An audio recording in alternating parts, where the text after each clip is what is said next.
Here are 5 things you didn't know about how a dishwasher built a $45 million ghost kitchen empire. First, Roberto Silva was making minimum wage washing dishes at a failing Mexican restaurant when he noticed something strange.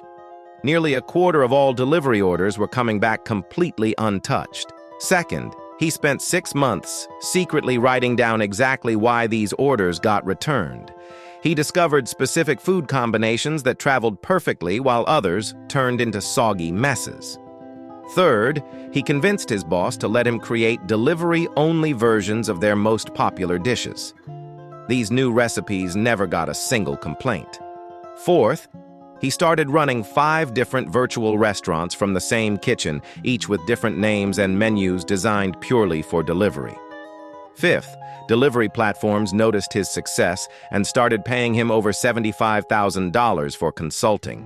Today, he operates 340 ghost kitchens across 15 cities from one warehouse, generating $12.3 million monthly. He proved understanding customer behavior beats cooking skills every time.